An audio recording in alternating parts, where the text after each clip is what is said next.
এখন শুনবেন আজকের গুরুত্বপূর্ণ খবরের শিরোনাম। পরমাণু আলোচনা নিয়ে ইরান যুক্তরাষ্ট্রের উত্তেজনা বাড়ছে। গাজায় হাসপাতালের নিচে সুড়ঙ্গে হামাসের সামরিক প্রধান সিনওয়ারের মরদেহ শনাক্তের দাবি ইসরায়েলের। 12 দেশের নাগরিকদের উপর ট্রাম্পের ভ্রমণ নিষেধাজ্ঞা কার্যকর হচ্ছে। রাবার বুলেট আর কাঁদানে গ্যাস রণক্ষেত্র লস অ্যাঞ্জেলেস। ভারতের উত্তর পূর্ব অঞ্চলে বৃষ্টি বন্যায় শতাধিক মৃত্যু। ইসরায়েলের গোপন নথির অমূল্য ভাণ্ডার শীঘ্রই ফাঁস করা হবে জানিয়েছেন ইরান। পরমাণু আলোচনা নিয়ে ইরান যুক্তরাষ্ট্রের উত্তেজনা বাড়ছে। সর্বশেষ যুক্তরাষ্ট্রের পরমাণু চুক্তি সংক্রান্ত প্রস্তাবনায় নিষেধাজ্ঞা প্রত্যাহারের কোনো তথ্য উল্লেখ নেই, যা ইঙ্গিত দেয় ওয়াশিংটন একতরফা সমঝোতা চাপিয়ে দিতে চাইছে। এমন অভিযোগ করেছেন ইরানের পার্লামেন্ট স্পিকার মোহাম্মদ বাঘের গালিবাফ। দেশটির রাষ্ট্রীয় টেলিভিশনের সম্প্রচারিত এক ভিডিও বার্তায় তিনি এসব কথা বলেন খবর এএফপির। তিনি বলেছেন, এই প্রস্তাবে নিষেধাজ্ঞা প্রত্যাহারের মতো মৌলিক বিষয়ের উল্লেখ না থাকায় যুক্তরাষ্ট্রের অসত্যতার প্রমাণ দেয়। গালিবাক আরও বলেন, বিভ্রান্তিতে ভোগা মার্কিন প্রেসিডেন্ট যদি সত্যি সমঝোতা চান তাহলে তাকে তার দৃষ্টিভঙ্গি পাল্টাতে হবে। 2025 সালের এপ্রিল থেকে ওমানের মধ্যস্থতায় যুক্তরাষ্ট্র ও ইরান 5 দফা গোপন আলোচনা করেছে। উদ্দেশ্য ছিল 2015 সালের ঐতিহাসিক পরমাণু চুক্তির বিকল্প খুঁজে বের করো। তেহরানও নিষেধাজ্ঞা প্রত্যাহারের বিনিময়ে পরমাণু কর্মসূচিতে সীমাবদ্ধতা আনতে সম্মত হয়েছিল, কিন্তু 2018 সালে প্রথম দফা ক্ষমতায় থাকাকালীন সেই চুক্তি পরিত্যাগ করেছেন ডোনাল্ড ট্রাম্প। 5 দফা আলোচনা শেষে গত 31 মে ইরান জানায় তারা যুক্তরাষ্ট্রের পক্ষ থেকে একটি খসড়া প্রস্তাব পেয়েছে, তবে পরবর্তীতে প্রস্তাবে বিভিন্ন অস্পষ্টতা ও বিভ্রান্তিকর শর্ত রয়েছে বলে অভিযোগ করে যুক্তরাষ্ট্র ও তার পশ্চিমা মিত্ররা দীর্ঘদিন ধরে দাবি করে আসছে ইরান গোপনে পরমাণু অস্ত্র তৈরির চেষ্টা করছে। গাজায় হাসপাতালে নিচে সুড়ঙ্গে হামাসের সামরিক প্রধান সিনওয়ারের মরদেহ শনাক্তের দাবি ইসরায়েলের। গাজা উপত্যকার দক্ষিণ অঞ্চলে একটি হাসপাতালের নিচে থাকা গোপন সুড়ঙ্গ থেকে হামাসের সামরিক প্রধান মোহাম্মদ সিনওয়ারের মরদেহ উদ্ধার করার দাবি করেছে ইসরায়েল। গতকাল রোববার ইসরায়েলি সেনাবাহিনী বলেছে, গত মাসে এক অভিযান পরিচালনার পর মরা দেহটি উদ্ধার করা হয়েছে। ইসরায়েলি সেনাবাহিনীর মুখপাত্র ব্রিগেডিয়ার জেনারেল এফি ডেফিন দাবি করেন, হামাসের আরেক শীর্ষস্থানীয় নেতা এবং রাফা ব্রিগেডের কমান্ডার মোহাম্মদ শাবানাকেও একই স্থানে নিহত অবস্থায় পাওয়া গিয়েছে। তার সঙ্গে আরও কয়েকজন সশস্ত্র যোদ্ধার মরা দেহ উদ্ধার করা হয়েছে, তবে তাদের পরিচয় এখনো নিশ্চিত হওয়া যায়নি। খান ইউনিসে ইউরোপিয়ান হাসপাতালে নিচে পাওয়া সুড়ঙ্গটি দেখাতে ইসরায়েলি সেনারা কয়েকজন বিদেশি সাংবাদিককে সেখানে নিয়ে গিয়েছিলেন। ডেফরিনের দাবি, সুড়ঙ্গটিকে হামাসের একটি বড় পরিচালনা কেন্দ্র হিসেবে ব্যবহার করা হতো।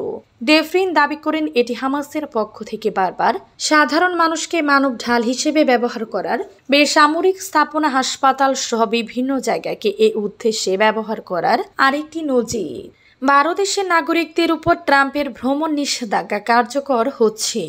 মার্কিন প্রেসিডেন্ট ডোনাল্ড ট্রাম্পের জারি করা নতুন ভ্রমণ নিষেধাজ্ঞা দেশটির স্থানীয় সময় সোমবার 9 জুন রাত 12:01 থেকে কার্যকর হচ্ছে। এই আদেশের ফলে 12টি দেশের নাগরিকদের প্রবেশ নিষিদ্ধ করা হচ্ছে যুক্তরাষ্ট্র। বিদেশি সন্ত্রাসীদের থেকে যুক্তরাষ্ট্রকে রক্ষার জন্য এই পদক্ষেপ নেওয়া হয়েছে বলে দাবি করেছেন প্রেসিডেন্ট ট্রাম্প। দ্য গার্ডিয়ানের প্রতিবেদনে বলা হয়েছে, এই নতুন ভ্রমণ নিষেধাজ্ঞার আওতায় থাকা 12টি দেশ হল আফগানিস্তান, মিয়ানমার, চাদ, কঙ্গো প্রজাতন্ত্র, নিরক্ষীয় Guinea, Eritrea, Haiti, Iran, Libya, Somalia, Sudan ও ইয়েমেন। এর পাশাপাশি আরও 7টি দেশের নাগরিকদের যুক্তরাষ্ট্রে প্রবেশে বিধিনিষেধ আরোপ করা হয়েছে। দেশগুলো হলো Laos, Turkmenistan, Cuba, Venezuela, Burundi, Sierra Leone ও টোগো।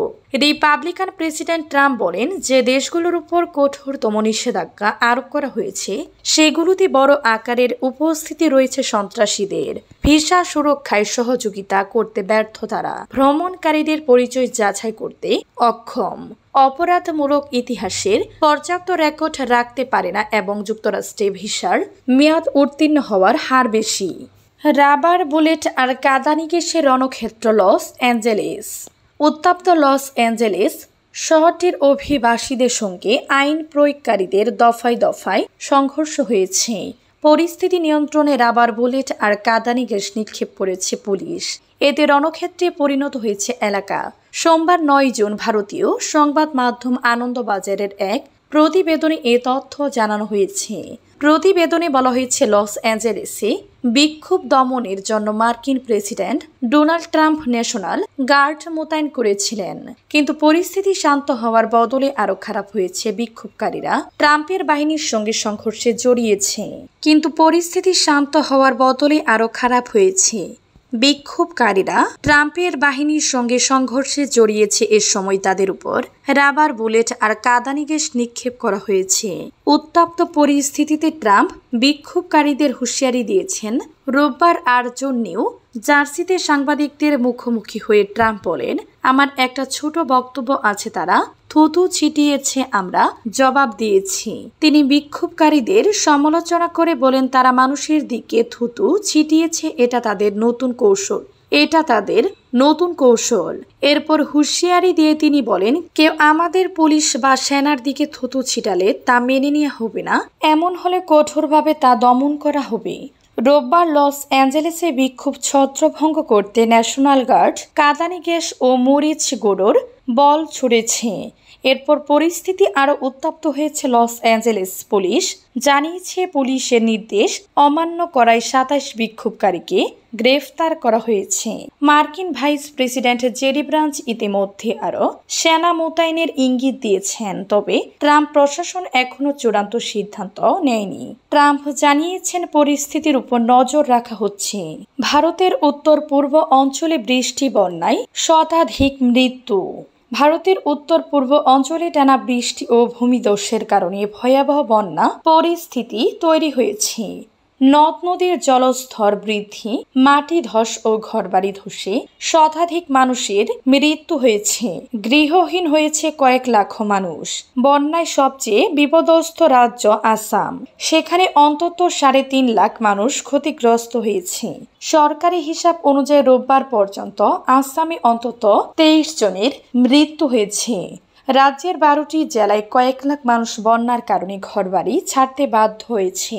জুনের 3 তারিখ থেকে ভোটের দিন 7 জুন পর্যন্ত কয়েকটি নদীতে পানি বিপদ সীমার অনেক উপরে ছিল। তবে বর্তমানে কিছু জায়গায় পানি কমলেও পরিস্থিতি এখনো স্বাভাবিক হয়নি। খবর এনডিটিভি, দ্য ইন্ডিয়ান এক্সপ্রেস। আসামের পশ্চিমা অঞ্চলের ধুবড়ী এবং দক্ষিণ অঞ্চলের হাইলাকান্দি ও কুমিরগঞ্জ জেলার বিস্তীর্ণ অংশ এখনো প্লাবিত। কপিলী নদীর পানি বিপদসীমার উপরে রয়েছে। এখন পর্যন্ত প্রায় 1000 গ্রাম ক্ষতিগ্রস্ত হয়েছে। ইসরায়েলের গোপন নথির অমূল্য ভাণ্ডার শীঘ্রই ফাঁস করা হবে জানিয়েছেন ইরান। ইরানের গোয়েন্দা বিষয়ক মন্ত্রী ইসমাইল খাতিব জানান, খুব শীঘ্রই ইসরায়েলের